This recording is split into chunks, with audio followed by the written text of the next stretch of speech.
Hi, everyone. Today is very exciting and we have a full house. Before we get started, can we just give a big round of applause for Mertz?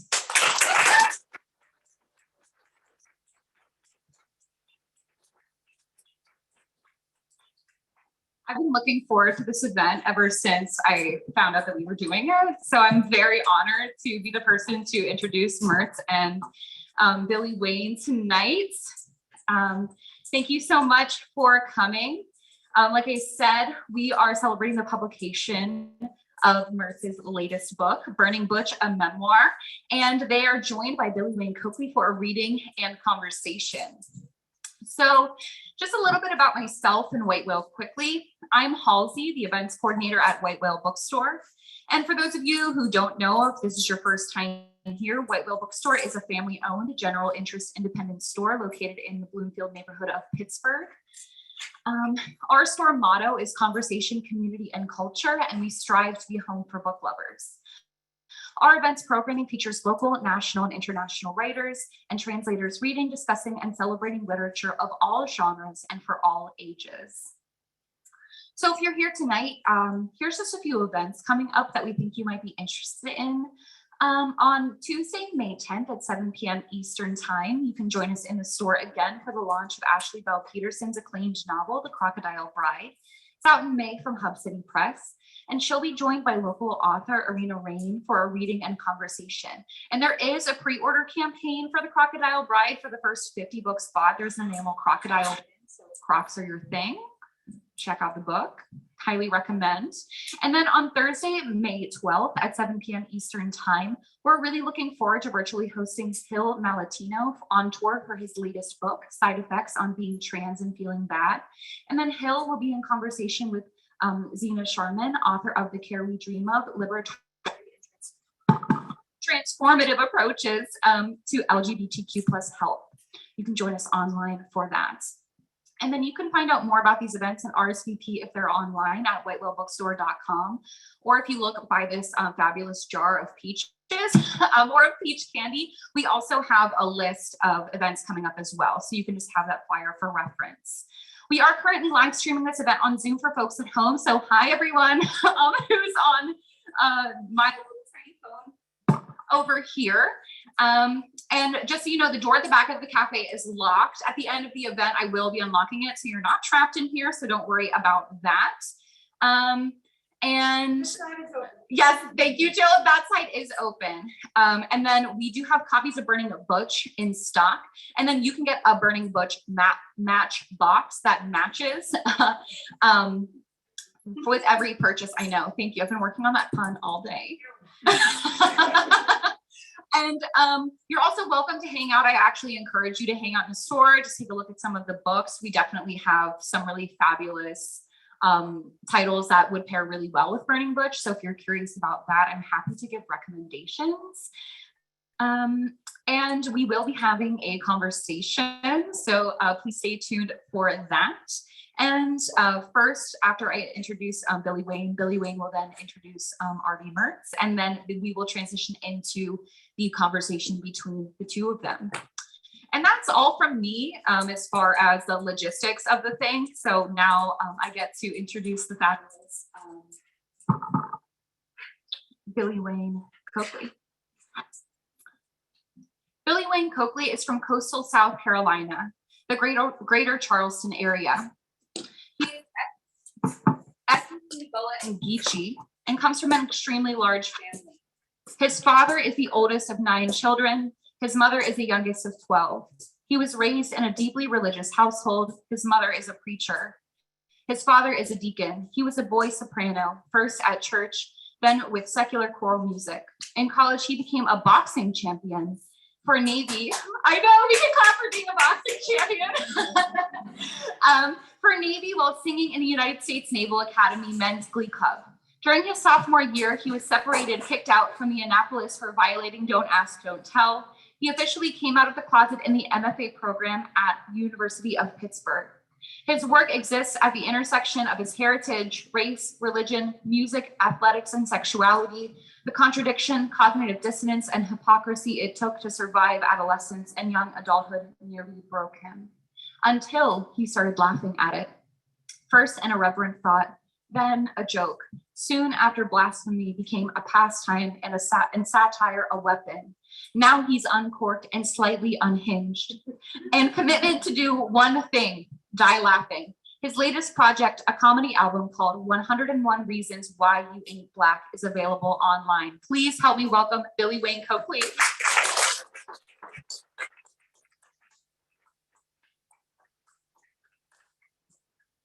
Thank you, Halsey. That made me sound really excited. Okay, the album is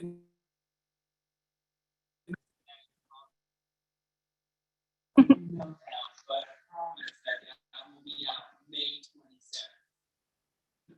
Now to introduce R.B. Mertz.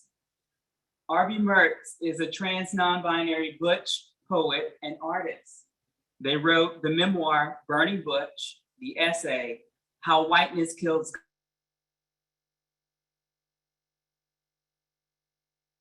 Cut. Mertz taught writing in Pittsburgh for 11 years and was honored to be a finalist for City of Asylum's 2020-2021 Emerging Poet Laureate of Pittsburgh. On January 1st, 2021, Mertz left the US for love, and they now reside in Toronto, Ontario. Mertz was born in a whirling dervish of glitter and good music that originated somewhere near the asteroid belt. The exact origins are unknown. They requested to be let off on planet Earth because we Earthlings needed to be educated on a good many important things. Mertz will decide when it's time to resume travel through the galaxy. But until then, I give you permission to enjoy them right now. Beautiful people, may I present my friend, R.B. Mertz.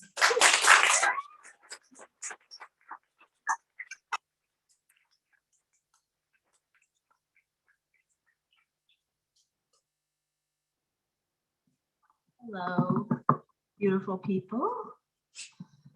Got a lot in store for you tonight. First, I have a statement.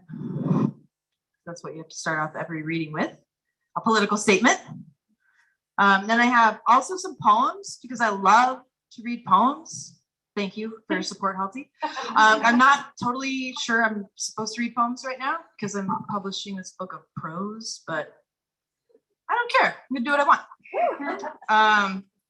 And then Billy and I'll talk, and hopefully you won't get bored. And I really appreciate you being here and waiting for my wife to get the dog. And Ray, thank you to Mary Beth and Ray for getting the dog, who otherwise would have shit all over our Airbnb. So I appreciate you. All right. Better at reading than talking, so I'm just gonna go. First, I want to thank White Whale for having us. I lived in Pittsburgh for about 14 years, and it really means a lot to me to have this celebration here. Most people know that I lived in Pittsburgh as an adult, but not everyone knows that I was also conceived and born about 2 hours north of here, near Slippery Rock University, where my mom was a student originally from Maryland. I grew up going between Maryland and rural Western PA between my parents, and it was in rural Western PA where I experienced the most egregious and vile racist comments, ideas, actions, and beliefs about Black, Indigenous, people of color, particularly Black people. As a child and as an adult, looking back on my time in the so-called North and the so-called South, I'm continually mystified by the intensity of segregation I've experienced in Western Pennsylvania, particularly. So also, I'm from Western Pennsylvania, but also not, which is like my entire state of being all the time with everything, non-binary, right? Like some kind of something, and also kind of not that thing. I am continually mystified by the intensity of segregation I've experienced in Western Pennsylvania particularly. This will be something I'm writing about for the rest of my life and about which I have much to say. I bring this up tonight because I believe that banning unvaccinated people from cultural events is going to exacerbate this segregation, which already seems irreparable and the source of inarticulable perpetual harm, from interpersonal social harm to violent death and genocide. The only people not here tonight because they are not vaccinated are Black women who grew up in Pittsburgh young writers and artists and mothers who already had babysitting and already had surmounted all the many obstacles that might have prevented them from attending an event like this in the first place. Certain stereotypes about unvaccinated people have prevailed in our recent cultural dialogues.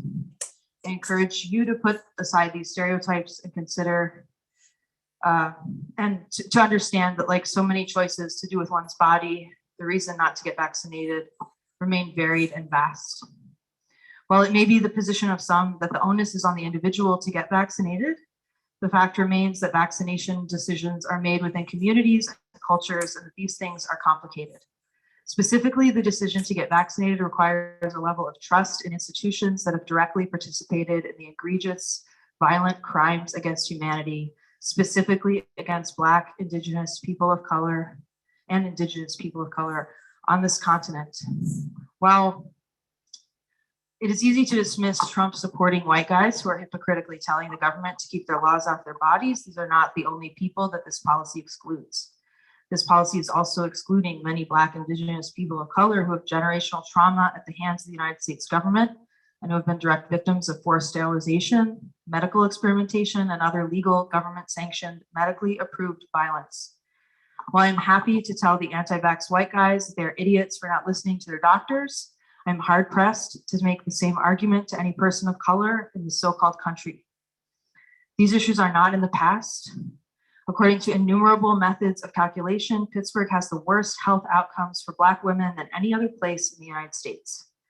I do not have to explain to you how dangerous it is to be a Black person in this country and how much worse the numbers are across the board for everything in Pittsburgh. While I so appreciate the desire to create safe space in these weird times, I have to beg people who have gatekeeping power in our community to reconsider this method. A questionnaire about recent exposures or symptoms might be more effective than simply banning unvaccinated people from spaces. While talking about this with a friend, they reminded me of the cartoon of three people from different heights standing at a window, giving each person a box that's the same size doesn't actually result in them being able to see equally. The shorter one needs a larger box, and the taller one needs a smaller box. Pittsburgh is not a place free of racism where everyone has the same access to medical health care and trust in institutions. And it is naive to make rules as though this is the case. More than being naive, it actually perpetuates something I know institutions like this one to be staunchly against, which is creating spaces where white people feel more comfortable, where white people's values and concerns are held primary, and where many of the non-white people of the global majority are, by virtue of one decision in their life, banned outright from participation. It may seem that I am suggesting different rules for Black or Indigenous people of color, and I am.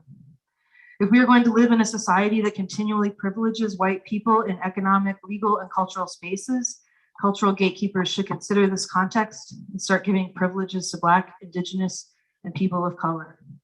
We should be bending over backwards to integrate spaces like this, not turning a blind eye to practices that disproportionately exclude people who have experienced institutionalized cultural violence from every known authority in this culture.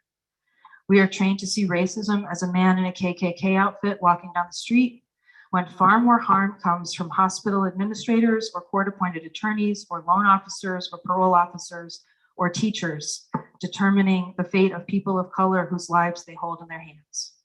It is not my role or intention to cast aspersions on any particular place or person for not changing this policy, as I know it is nuanced, complicated, and not black or white.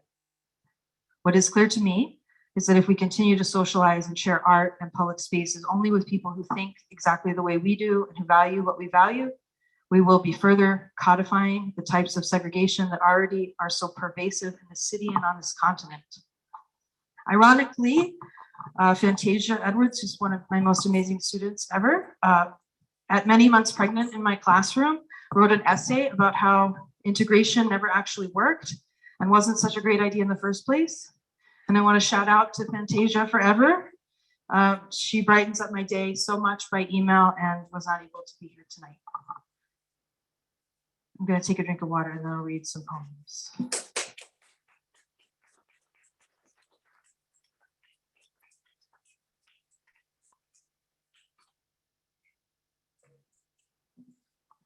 Whiteness.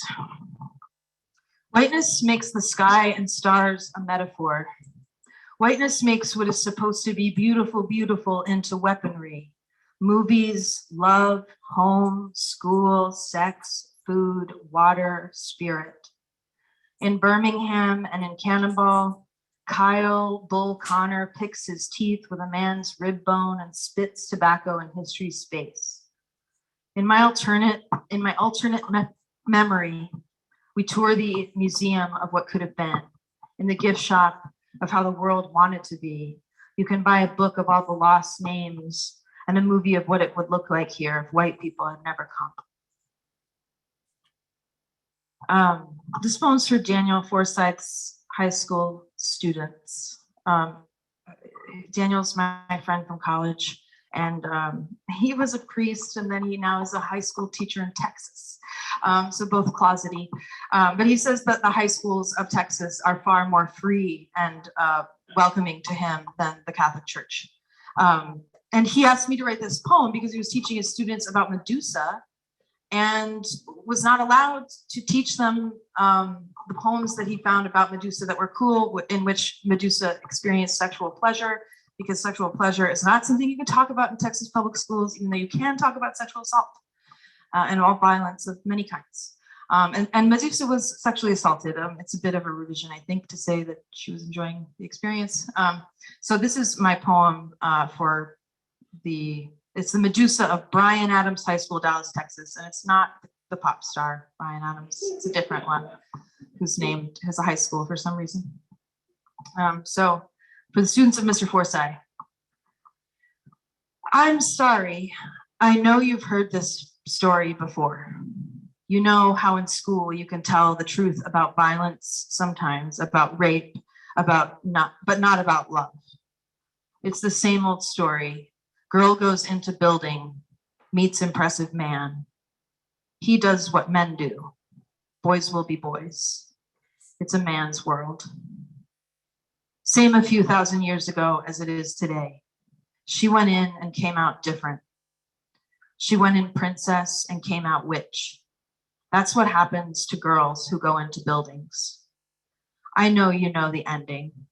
Girl gets in trouble for what the man did. A woman stands around, pretends it didn't happen. You've heard it before. The girl becomes a woman. She's unlikable. What the man did makes her bad, makes her her. It stays with her till she's dead and after. There are legends about how bad her face, hair, heart are. Older men send younger men to destroy her, and she's so bad they just die. History claps and claps when the young, slick graduate with everything shows up to kill her. She didn't even have time to fix her hair. Gray and white waves spun out of her dry scalp, her dead skin braids snake-like, alive with memory. She still stuns. They don't tell you how she made pancakes with the edges fried crisp, and not just on weekends, and how her hands were tender, soft. You only know to fear whatever she is and root for the man. She probably deserved it. That's how you can tell if someone's bad. You root for them to go down in your guts. They don't tell you Pegasus was her son, how he cried so intensely. History named a kind of music after the sound of his grief. You know how these things go. You know the story. You already heard this one a million times. This one is for Holly, who's here. Crazily, Holly and I both survived this weird Catholic cult college that we went to. I'll read about that in a minute. Yeah, this is a poem for Holly. Things haven't been the same between me and my mom since she said she didn't know which side she was on of the insurrection. Temper tantrum, assault of the campus, the corpus, I forget the difference. Ever since I said only one side even lets me on it. Things have been strained since I left my motherland, since I crossed the line, the internet, the plague. Things have been strained. And you were either working or mothering, and we never wanted to end up homeschooling and working for Catholic churches, Catholic schools. But how could you blame me? How could I blame you? How could we forget how you've got to be there to say something? How in love we were with the idea of everything. How it just took the two of us together to conjure up a whole God. Now we discuss what's happening to our father's bodies, our mother's minds, the corpus, the campus. We met in college. We watched Annie Hall. We read Anne Sexton. We're scraping our heroes from our bellies ourselves. When we were little girls, big men told us what we were afraid of wasn't real, and they were afraid of us, of hearing themselves in our voices, our languages. Now they die out, our patriarchs. They don't know what's real, and we console them, tell them it's just their reflections. They face down death, and they're still more afraid of us. One more poem about cutting my tits off. I noticed when I was walking in airports that men would look at me and they'd look down and they'd be really disappointed after my top surgery. This was happening. And I finally realized like they're looking for my breasts and my breasts are not there and they feel really sad about it. So I wrote this poem. Cutoff. The last man who touched my tits cut them off. Finally, a guy who understood me. Thank you. It's funny, right? He keeps saying, the doctor, he keeps saying I'm a healthy guy, and I'm not sure if I should tell him I'm not that healthy. It's just since I found out I could be myself, I've had a better attitude, and I don't eat animals because it makes me cry, and I don't drink because it makes me cry, and I don't go out that much or stay up with people anymore because people just make me wish I was with vegetables and flowers and roasting roots and oil and herbs and sleep and being in love. I don't tell them how many weeds I smoke, how my body is a temple to a god of burnt offerings, how my throat is the altar of sacrifices. When I was a child, I sang, but now there are too many ashes, and only men have been very disappointed with me lately, looking for breasts, searching my chest for more like baby faces, realizing I'm not their mother or anyone's. I know they want that warm feeling, and how they only hate the idea of me, not me.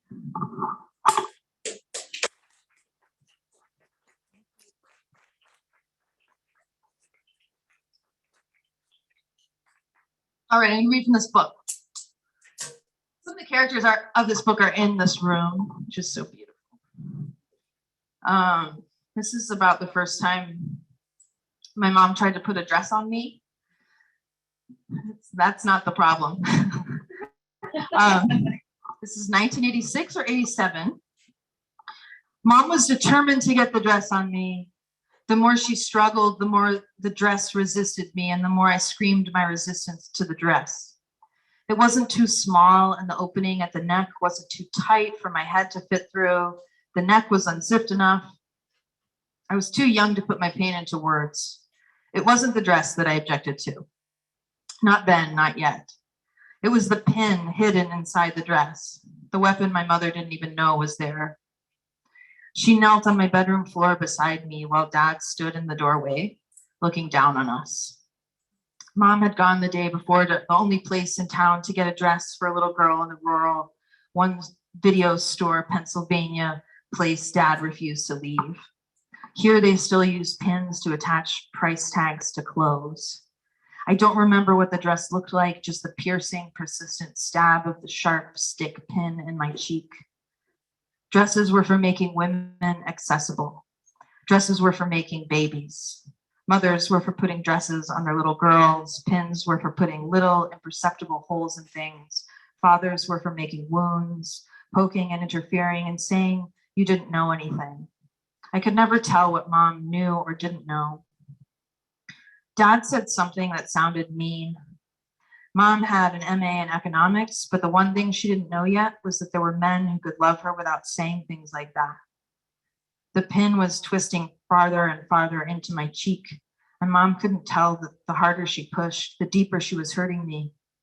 She just wanted to get me ready for church without my dad berating her. Finally, I just stopped breathing. I'd screamed so hard I fainted. A few eerie seconds passed slowly. Mom yanked the dress away and was confronted with my red face. cemented in a wail, the pen sticking out of my bloody cheek. I awoke to her shaking me. As I gasped and whimpered, Mom pulled me close, squeezing me so tight I thought I might stop breathing again, and I beat my fist against her shoulder as I tried to bury my face into her. She wrapped her hand around my clenched fist, brought it to her mouth, and kissed it. From her arms, I looked up and saw my dad peering down at us, shaking his head. His voice got mean, and I felt Mom's hand move to cover at my ear.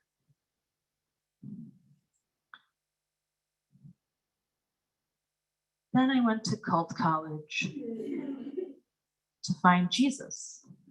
Well, I knew Jesus. I was like really interested in figuring out if it was true. So that's my basic explanation. My one-line explanation is like I went into the pit, into the mouth of hell to be like, is this real? And it remains to be seen. But this is about my college roommate. And it's a little throwdown with John Irving, who I've been pissed at since I was a teenager. This is to show you why. Most nights I got back to my dorm room to find Amy on her knees, her rosary laced around her folded fingers, her eyes tightly shut, an urgent expression on her face, pointed heavenward. I tried to come in quietly, but she'd always hear me. She'd turn and grin hello at me, then go back to mouthing her silent prayers locked in place on her knees. Sometimes I watched her, lips silently smacking against each other, robotic and rhythmic and imperative, like tiny footsteps racing up an infinite staircase toward an invisible destination. I didn't know what Amy prayed for, what secret struggle she struggled, right there in the same room as me, with her knees falling asleep against the cold, slippery floor. She had covered most of it with a pink rug from Walmart, but her knees pressed against the place between the edge of the rug and the bottom bunk. She knew that that was the place that would hurt her knees the most. She was making the choice to suffer more because that meant the currency of her suffering would go further. I thought about an interview I read with John Irving, how he'd said he'd never write a pro-life character because nobody who was pro-life was interesting. I knew I was interesting, and so was Amy. I'd been so mad I'd left his books at home, even A Prayer for Owen Meany, which I loved so hard. I looked at all the books on my shelf, knowing that great writers wrote their own experience, and that their experience mostly involved rejecting the big conventions of society, especially religion. They were all by men, all the books I brought with me. I kept trying to have the experiences I was supposed to have to write like them, but nothing I experienced fit into their blueprints for stories. Anyway, who would believe my experience and who would care? Who would ever believe Amy's hot pink knees, the pink turning blue and purple into blue and purple prayer bruises? I pictured her pale skin getting pinker, then red, filling with blood cells, swarming there like red bees inside her body's deep white monotony. I clenched my teeth stubbornly. My speaker of my phone is on. Why did choosing one thing always mean losing another? I thought about what was happening at Bennington right now. Somebody was taking the Sondheim class I always wanted to take. I knew Jesus demanded sacrifices, and the biggest sacrifice you could make for him was yourself. Somewhere he'd said something about tearing out your eye if it caused you to sin. I wondered if I could tear my heart out. Got one more section here. Then Billy's going to ask me questions which I have not seen. And we may become, I don't know, pariahs after that. Who knows? This is about when I went to group therapy. So after all the cult stuff, I landed in group therapy, as you can imagine. I won't read this. I'm reading just parts from this. And some wonderful, special people who saved my life in this position are here tonight, which I am really grateful for. This is also the only room I ever went into where I happened to be one of many lesbians. Like we were just happened to be all lesbians, all the women having, or whatever we are, having mental breakdowns at this time in Pittsburgh, all queer women, except for like two. So that just gives you a little, we're having a hard time.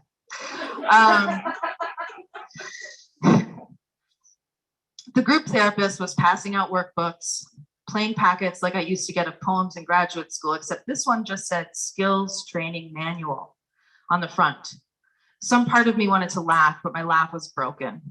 I've been trying to hold in everything too long. I didn't want to learn things anymore. That part of my brain had blood all over it. This was the part of the movie where the shit had hit the fan and there was nowhere to go but up. My marriage had ended, but now I had an on-again, off-again girlfriend who let me live in her apartment. Teaching 2 classes and not having to pay rent was enough to keep me fed. 3 times a week, I caught the bus to the University of Pittsburgh, where I'd first run away to. I had a killer inside me, and it was me. The killer smirked every time the therapist who led the group challenged me to feel my feelings instead of shoving them away, to accept my reality instead of imagining how much better it would have been if it were different. I was afraid to feel everything, afraid that if I felt the anger I'd bottled up, if I let a little through, it might never stop. My anger was the ocean and my thumb was stuck in a wall, and I was convinced that if I moved, the ocean would flood me, my whole town, my whole world. I kept my fingers stuck in there so long my body had grown up around being stuck there, like a plant that's funny shaped from reaching itself toward the sun. Even though I had degrees in English, I didn't know what the word dialectical meant until I spent 9 hours a week in dialectical behavioral therapy treatment program. It was concerned with the integration of opposites, the dialogue between extremes. It was both psychoanalysis and clear practical application of research psychology to help people deal with their emotions in real time. It was abstract and concrete. I learned there how to start tolerating contradictions without feeling like I was compromising myself. For years, I blamed myself for going to Steubenville instead of Bennington until my therapist finally challenged the notion that this had somehow doomed me. Maybe it would have been better at Bennington, she said, or maybe something terrible would have happened there too. You can't know. It might have been better, but it might have been worse too. You cannot know. I thought of all the bad things that could have happened and realized that the Catholic Church did not have a monopoly on homophobia, confusion, or abuse. For years, I had been going to therapy, wondering if it was possible for me to get better. And my therapist sent me to the DBT program, knowing she couldn't do it by herself. She was in touch with my treatment team at Western Psych, where I had a group therapist, a boisterous, hilarious woman from Long Island, and an individual therapist, a funny lesbian. Yay for funny lesbians. Like surgeons or mythological characters, my therapist let me count to 10 and fall asleep, and one held me still while another tenderly withdrew my thumb from that wall, and we filled the empty hole with concrete and diamonds. Like the witches in a kid's book, they spirited me away to safety, to some far-off place where I could heal and figure out what to do with myself. Not some other person who'd had a different life, but me, myself.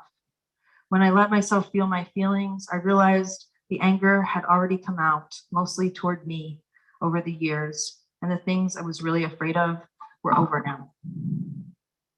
I sat in the office with the individual therapist and decided not to hold back. Do people get over this, I asked, wanting to kill themselves? I mean, does it ever go away? She looked at me directly in the eyes. Yes, she said firmly. I asked how. You have to take it off the table, she said. It's like a door, and you have to board it up or delete it or move out of that house altogether to a house with no door.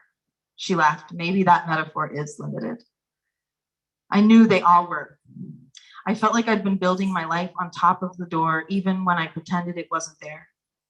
At the same time, I kept dusting the seals and making sure it wasn't even locked. Sometimes I held on to the doorknob just to feel like there was somewhere I could go where everything about me wasn't true. What would my life have been like if my dad hadn't sliced me in two so completely? What would it be like to grow up now after Glee, when there were people of every letter of the rainbow on TV singing out their teenage hearts? You will always be you, she said, but you have to feel it too. You can't get through this without feeling whatever it is you're avoiding.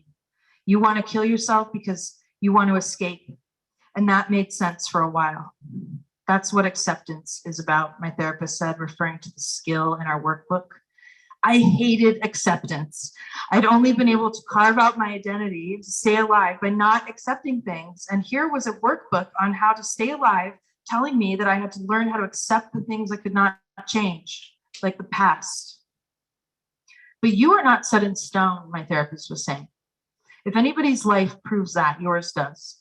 You can change the way you think and the things you do, and it can make all the difference. But only you can do that, unless you're dead. She paused for effect, and it worked. If you die, you can't change anymore. You'll just die, like you are now, and you'll never get better. I squished my lips like I did when someone told me I should drink more water. I knew she was right, but I hated it. How was I supposed to take the door away? I can't pretend it's not an option, I said. I have a big imagination. Well, why don't you use it for something else? She challenged me. From then on, every time I thought of it, I covered the door with another layer of concrete, then dirt, then garden, then a city.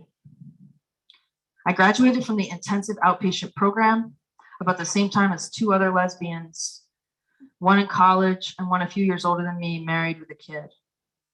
We took a bus to meet at a vegetarian restaurant on the south side of Pittsburgh, known for having tattoo shops on nearly every block. I'm skipping this part. Okay. This is after we got our tattoos. You have to buy the book and read that part if you want to read it. That night, I watched Hedwig and the Angry Inch again and texted with my new friends. I rubbed Aquaphor on my new semicolon tattoo and felt like Jesus with his resurrected body. My therapists were like the women who went for Jesus in the cave after he was dead and found out he was alive and helped him back into the world. They assured me that I was alive. They told me to stick my finger into my own side and see what I'd survived and tell my friends not to be afraid. The cave was like the closet, and neither one was a metaphor. Both were the very real place you went after you were crucified, after your friends betrayed you and you were humiliated, stripped naked, destroyed in front of everybody. And what happened in the closet cave? I'd been curled up, waiting for someone to come along like an angel of God to bring me back from the dead. But that wasn't how it worked. In reality, it was just people talking to each other through centuries, carvings on walls, poems, radio waves, TV signals, and the internet, telling stories to show each other what we can survive, the chorus of survivors, of bad women and queers, of teachers and artists and therapists, repeating the same thing over and over in different languages. Get up, come out, resurrect yourself. Thank you.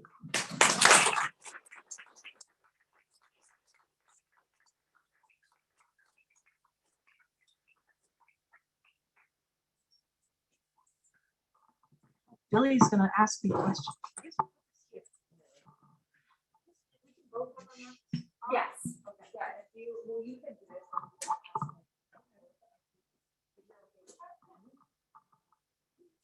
We might let you ask questions if our conversation is not amusing and stimulating on its own.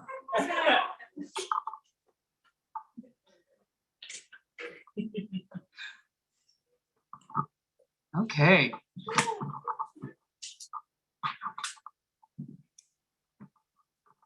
Question number one. Easy, breezy, fun, cute. These are words that I have never heard a writer of a memoir utter about their process. In a life that is ongoing and happening, I search for a process analogous to what it is you've done with this book. Is it like a surgeon performing an appendectomy on themselves, a tattoo artist giving themselves a tattoo, a hairdresser braiding their own hair? Or was it even more grave? Was it an autopsy of the person that you used to be, a life that had ended? I'm curious, what was it for you? Actually, the very first draft I wrote started with the words, Rebecca Mertz is dead, which was like really severe. He's freaking out. Come here. Oh, come here. And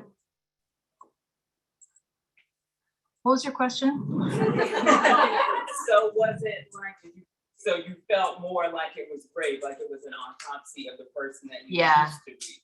Well, yeah, I wrote it in after I came to grad school, and one of the reasons Billy and I became friends was because we were some of the few people who had believed in Jesus, and other people were like, "You're idiots! Like, didn't you know Jesus is dead and he never existed?" And we were like, "Oh, like we just found that out. Like we we were like in cults and we were harmed, you know." So so it was really weird to find. I think I wrote it to explain to my liberal friends who didn't judge me for being queer, but like who really did not understand where I was coming from and like why I was still hung up about religion when most of them were like, even my little sister like read the catechism at 12 and was like, "That's stupid."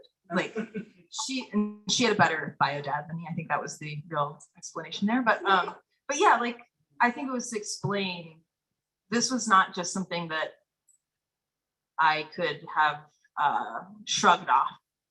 This was reasons I wasn't sure I could be alive and or how to be alive or yeah, and so it was kind of a defense of where it came from. So I have a follow-up to that then.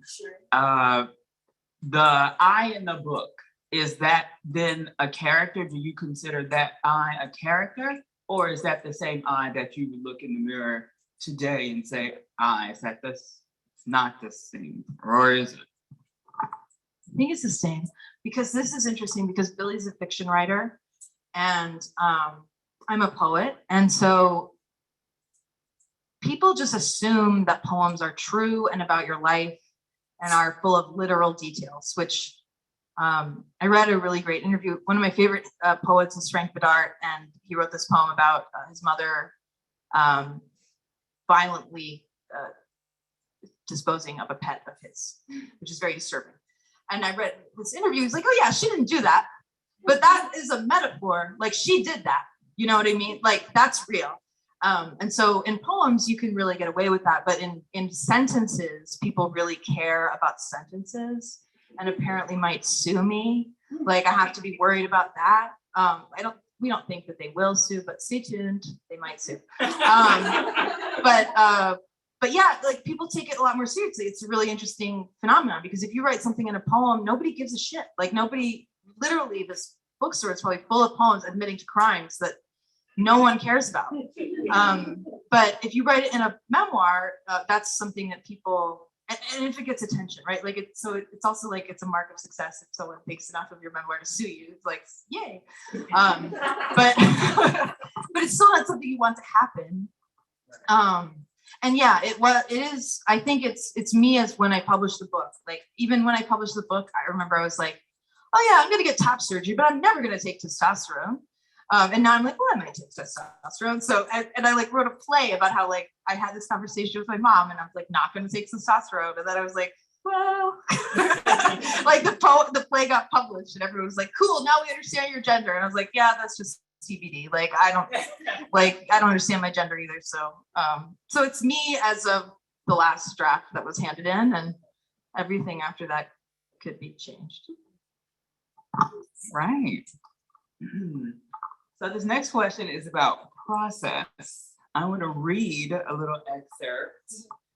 This is chapter 17. It's called If I Were a Bell. This is page 129. My palms sweating and nervous. I couldn't look over at her face. Jason Bourne was running, fires exploding around him. My hand felt far away between Leslie's itchy blue sweater and her belly. She was moving my fingers in hers, stroking her abdomen with my hand. I couldn't move. I felt waves crashing all through my body and let her unfold my fingers.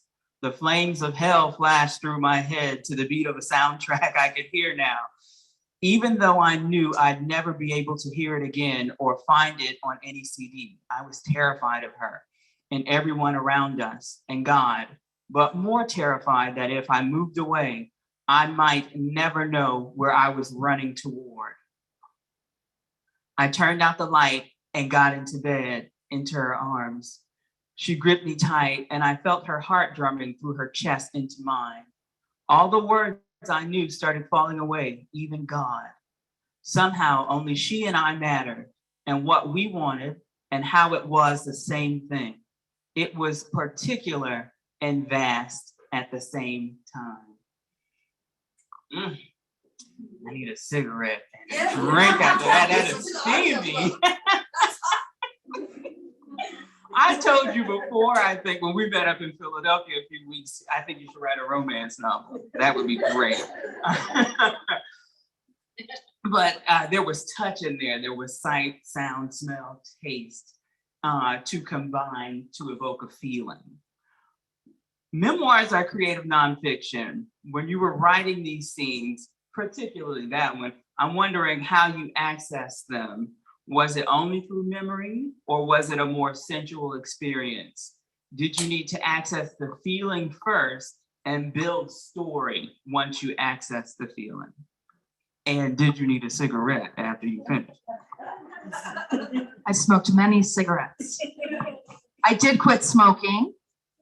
No applause. Yeah. I quit smoking cigarettes. Yeah. Thank you. I smoked a lot of marijuana, which does not destroy your memory, I'm here to say. Okay. But I would literally just sit and one of the things I learned in therapy was like to make things as pleasant for myself as possible that were difficult. So like I would be like, I have all my things that made me happy, and I would only work on this book when I had a whole day, so that if I got really sad, I would be able to like just watch a movie and turn everything off, because I often did get really, really sad.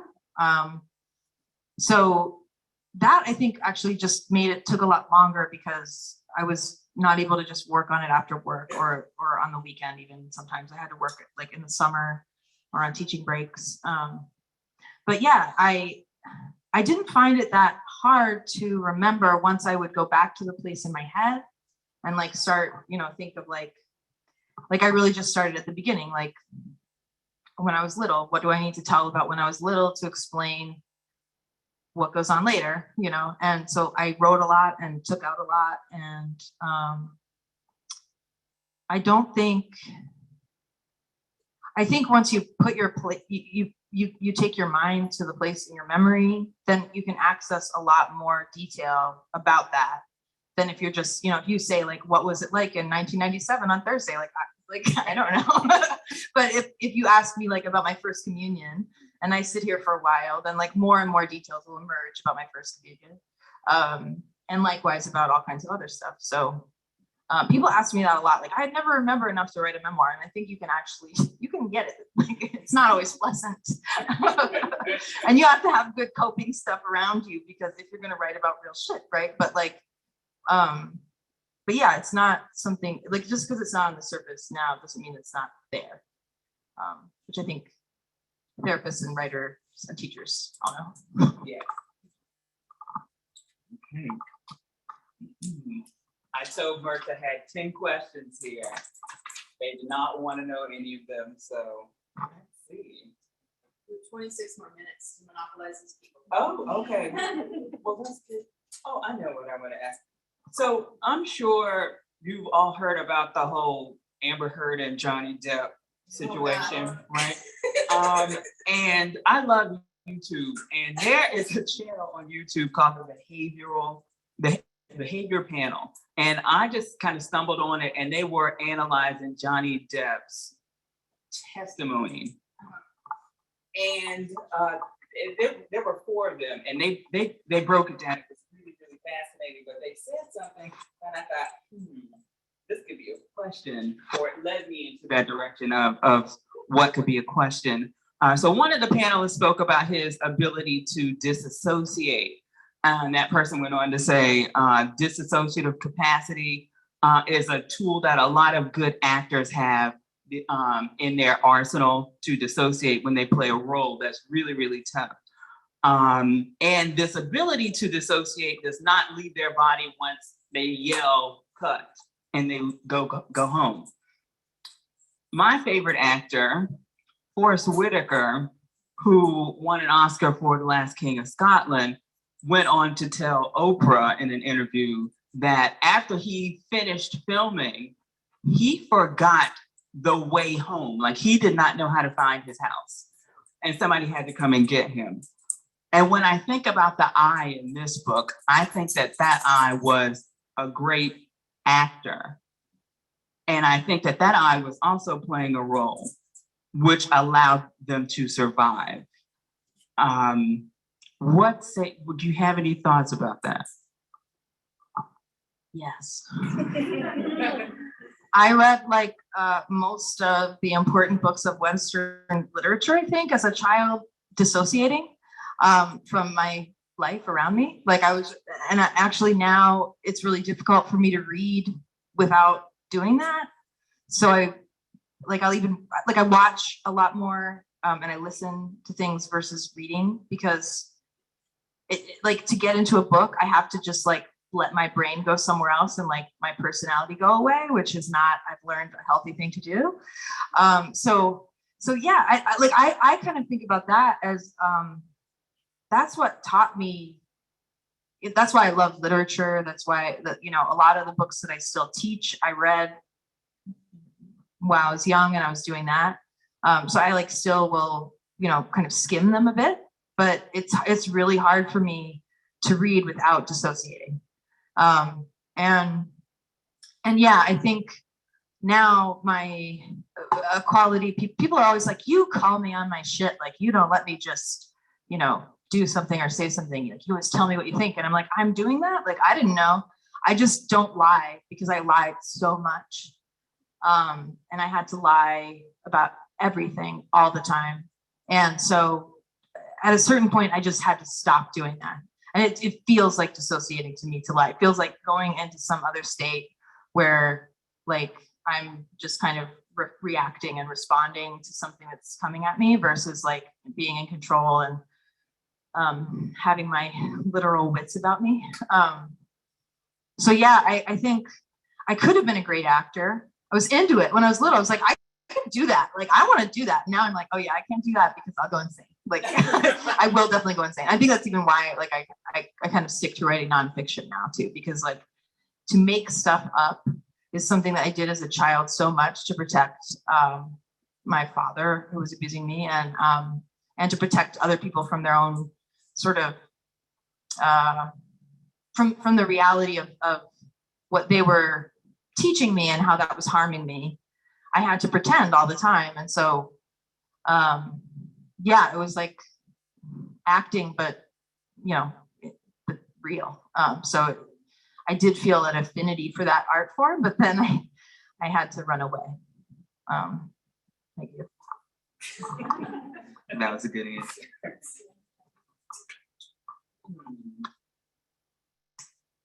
Skipping around.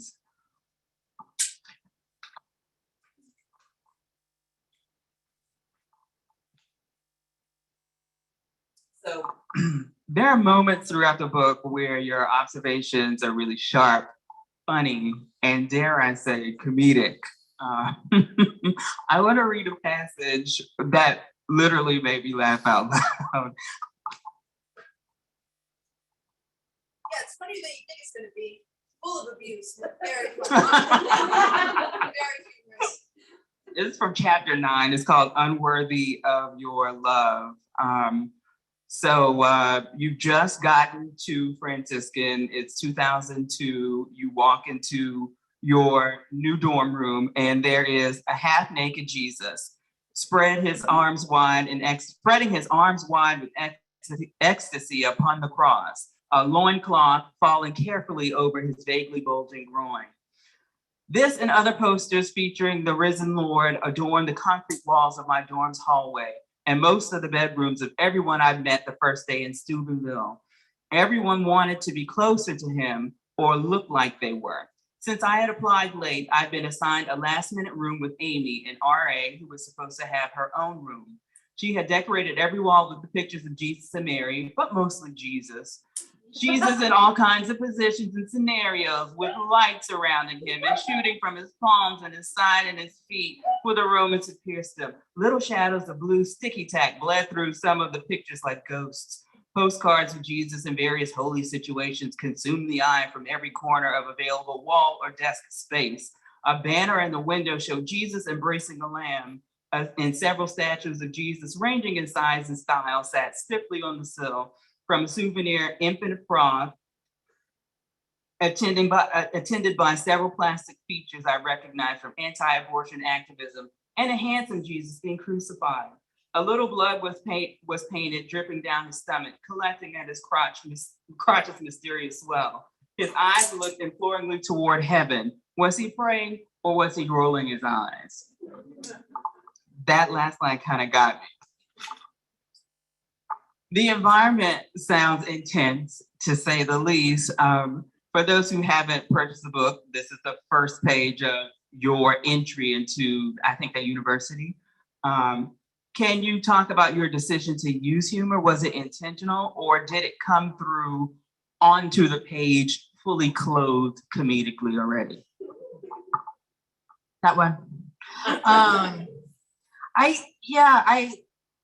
I leaned into it at a certain point because people were telling me it was funny, and I was like, it's funny. Like, I didn't know. And but then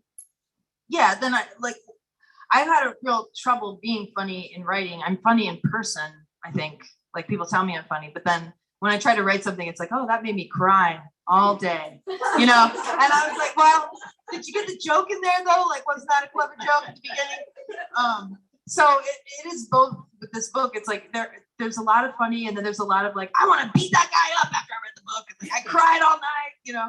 So there's something for everyone. Much less sex than you would think, but that's how it was. Yes.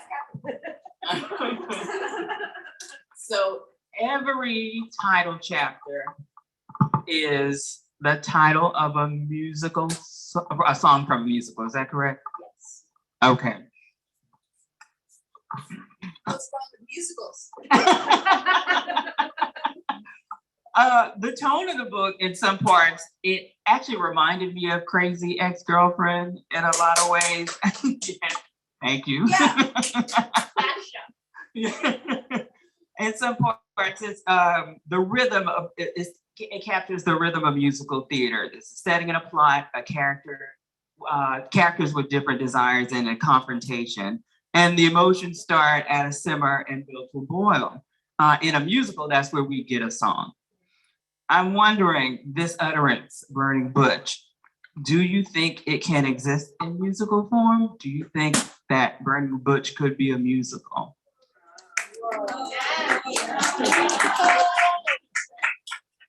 I don't know, because it's very long, and there's no romance. Like, I'm trying to have romance throughout the entire book, but there's really no successful romance. But actually, The Music Man, which is like one of my favorite musicals, it was based on a memoir that the lyricist and composer wrote their own memoir, and then they turned it into a musical. So that's in my mind. It's been there, but I don't know. It seems like a lot. It's kind of like Fun Home. Fun Home's already a musical. Like, Ring of Keys, you can just go see Fun Home. But there's no Catholicism. Right, you gotta have that. Yeah. Yeah, Catholics, very musical. Very, like, Catholic Church lends itself to musical theater. Very flamboyant and gay. What? Yeah, my wife said, it's like we both grew up in a convent, but mine was fun. And yours was scary. Yeah. Follow up. If Burning Butch is a musical, would you play yourself? Or who used to be? The artist. I think you should play me. I think Bill Nighy should play me. Okay. Because that's how it felt to be me. Like, if you're gonna put Bill Nighy in a little dress, you know, that was me. You know, like, that's not fun. If it's inappropriate, you know what I mean? So yeah, I really want kind of a grown man to play me. I think that would be really effective. Period. Or Kristen Stewart. How much time do we have? 15. 15. 15? Okay, we'll start taking questions, I guess. I'll ask one more about your experience as a Catholic. So when we met, we bonded. One kid from a colorful Catholic world, another one from Pentecostal holiness, Southern Baptist, not pretty. We were two traumatized kids wandering the city, not fully healed, but ready for our next adventure.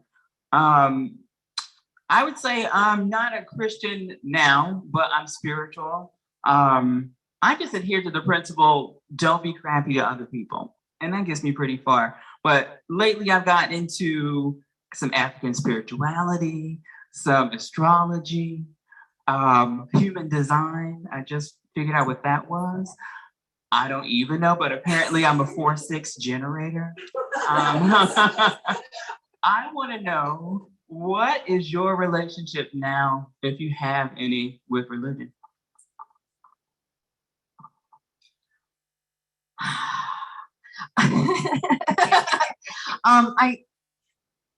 I like traditions of storytelling. So like I like when I became a teacher in colleges that did not have like Christian cult element like mine, one thing that I thought was really challenging was like I can't refer to stories that everybody in this classroom has heard of. And even when I thought I could, like Star Wars or something, like there'd be somebody who hadn't heard of Star Wars. Weirdly, like I'm homeschooled and I got Star Wars, you know, or The Matrix, you know, people like things you would think like, oh, most people have seen this, but it's a really amazing and valuable thing when you can look at a group of people and say like, okay, we all have been hearing the same story about like Noah or whoever for all of our lives. And this thing happening now reminds us of this thing we learned in this story. And since we all are familiar with this story, we can all kind of think about this thing as it's reflected and think like, what do we think about it now? And that's not always what happens in religious traditions, right? Like for sure. But that's something that I really miss about it. And the only kind of the ways that I find myself participating in or interacting with Catholicism now are like kind of as a vocabulary, like a language that I speak. And for instance, with like trans kids and queer kids, like I'm really invested in making whatever kinds of arguments that the parents of those kids need to hear to allow them to understand that those kids are real and not going to change. And that if they are, you know, preventing them from being themselves, that's going to be something that is harm from their parents, that's not protecting them from something else, or, you know, and then they can't wait for them to be different, you know. So I think of it as languages now, and I don't know how to reconcile all those things, because I think it is too something that you grow up with. So it's like a thing that you learn as a tradition, and if you break from it, then I'm not sure how you enter into a new tradition as an adult. So that might be something that I like learned, but it's not something I figured out. So yeah, I don't, I think I believe in art and I believe in stories, and I believe that stories are powerful, and art is a powerful way to talk about what's right and wrong. And that's what I really appreciated about Catholicism, maybe, was like the idea that it matters what we do, and that like we should think about, you know, the effect of what we do, and that hurting other people is not cool, and you know that but of course that's not always something that Catholicism exemplifies. So it's also yeah, it's an ongoing project for me to figure out the answer to that question. Thank you. Yeah. If you have a question, you can just raise your hand and I'll bring the mic to you. And if everyone's shy, I totally could ask you like a bajillion questions. So I guess think of your questions. Yeah, I will ask. Don't worry, I will always ask questions. So I guess for me, one thing that I feel kindredship to you, we grew up and we come from very similar places with very similar experiences. So solidarity, and I have a lot of respect for you for I that. never know what to say when people say that. Like, sorry. I know, honestly, we're here now. We're here now. It's over. But I guess like one thing that I feel very curious about is, well, for one, like how has, you know, genre blending or bending have been helpful to you going through writing the process of Burning Butch? And then also, like, what did your like de-internalization process kind of like look like? And did that happen through Burning Butch? And if the answer is no, please feel free to negate that question. I think, like at the end of the book, I had an experience where it was kind of like a really best friend of mine was like, that's it. And it's because of Catholicism and Jesus. And I was like, okay, I cannot pretend that this is not going to happen anymore. And actually, that's like part of why I appreciate everybody in this room, because like that was 2007. So before 2007, I lost a lot of people that were close to me who are not in my life now. And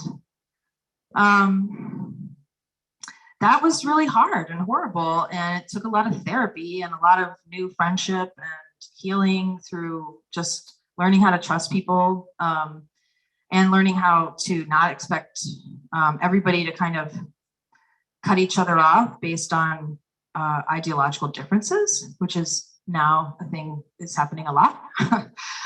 So that was like a thing I thought I had kind of left behind. And it's turning out to be something that's everywhere. So yeah, I don't know. It took a long time. Like it was not like I came out and then everything was fine. Like it took me a long time to be okay, which I think is maybe, the book didn't do that for me, right? But the book's maybe an expression of that happening. Yeah.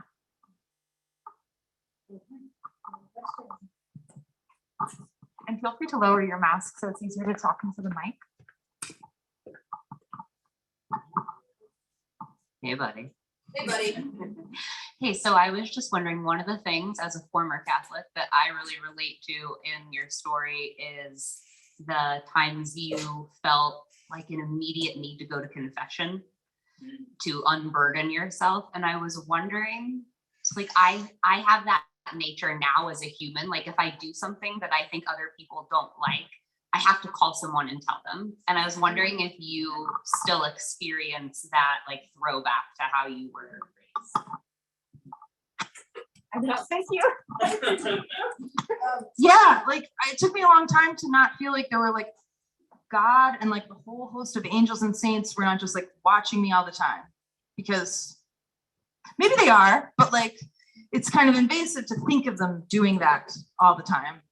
And yeah, like I just actually last couple weeks ago, I like lost my shit in a way that embarrassed me. And I really wish I could go to confession. I was like, I have that feeling of like, I need absolution. And I did call my friends. Like I was like, friend, I did this, you know? And I think that's really cool, actually. Like I think it's a cool mechanism to have a space in a community where you're like, I need to go talk to someone about this. But like, that's where it ends for me. Like as soon as you're in the little closet with the little man, like a lot can go wrong. Like, so, but as a form of something to do, like, I think that's a really powerful thing. Yeah. And to be able to say you did these things and like, and sometimes it was a good experience where the man would be like, that's okay. Like God loves you and you're cool, you know, but it's a lot of power to put on one person to be able to tell that to a child, especially. But yeah, confession. Okay, so we have time for one more. Okay, perfect.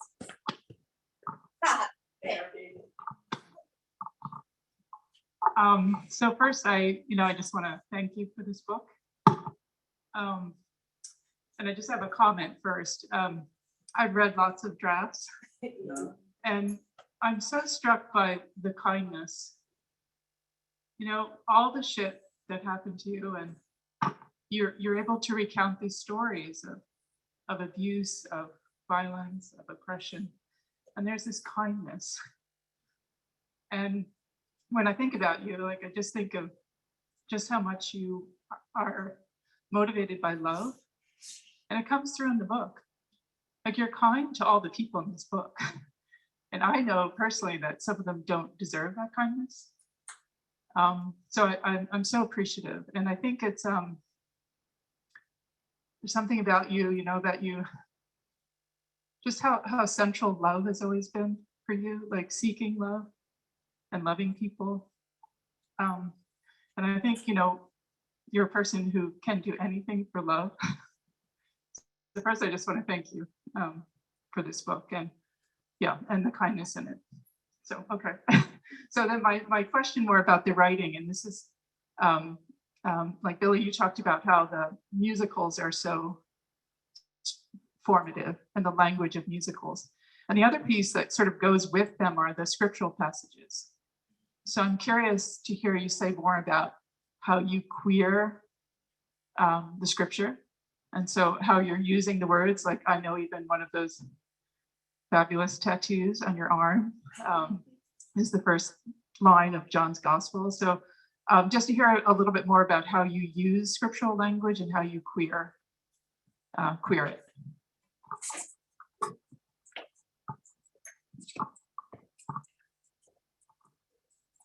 She's my teacher.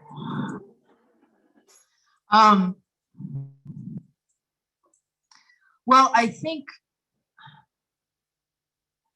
I'm really bored of hate, and I grew up being taught to hate a lot of people, a lot of kinds of people, who are now like kinds of people who, you know, people who are my best friends are these kinds of people that I was supposed to be really scared of and really violent toward and ignore the voices of.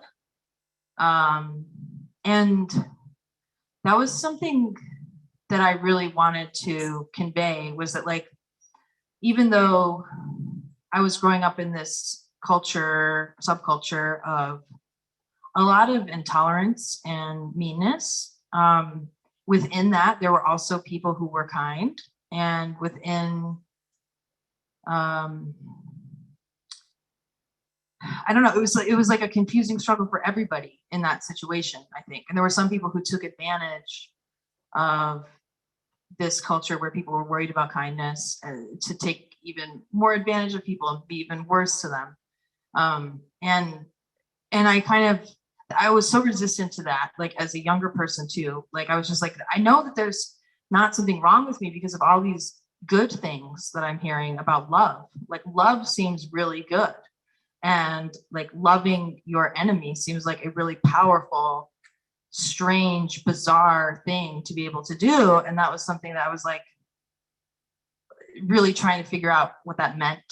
And I just, to make a good book, I thought like, you can't be black and white about it. Like it can't be like simple characters who are just like, they were mean to me, so I'm gonna be mean to them now.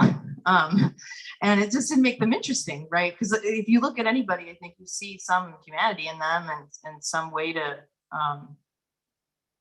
be kind to them. My mother being the primary one in this book, probably that like I had to think about as her own person, and not just this person who had so much power over me, but like a person who had bad things done to them and who was dealing with their own stuff and who was, you know, reacting to their own situations. And then queering the Bible, I learned from you, who taught me like that we can read these old words and that they're not old, right? But like we've actually been saying a lot of the same stuff for a long time, and sometimes not. Like I don't like to rest on that idea that we just have said it all, right? I don't believe that at all. But there are a lot of things that like a lot of different kinds of people and different groups of people have been saying that like echo each other. And so I was taught like by my teachers that are still here with me to see myself, to try to look for myself in those things. And I did see them. And like my favorite one is like God created male and female, he created them. Like it says that, you know? So like if you're queer and you're like reading shit now and you look at that, you're like, oh, that's clearly about non-binary people. But that's not how we read it. That's not how most people have been reading it for thousands of years, but it looks pretty clear like that to me, you know? So yeah, I think that's kind of what literature is too, like being able to look at words and appreciate what they meant the first time around, and then also see that they can mean things that the person didn't even know, and that we can learn from them way beyond just whatever the human knew that put them on the page. Yeah. Done? No?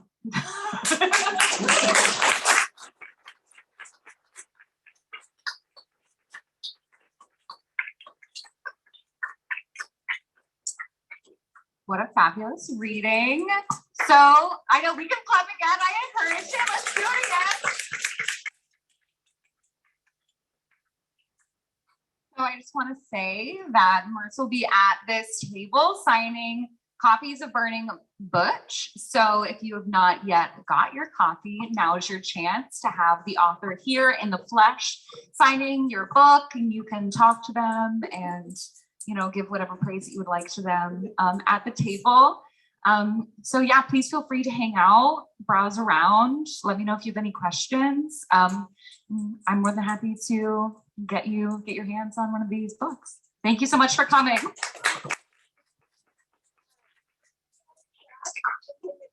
this desk as well, so that there's not like a huge.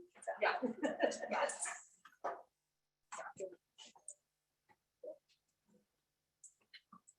Thank you. Can we reclap one more time?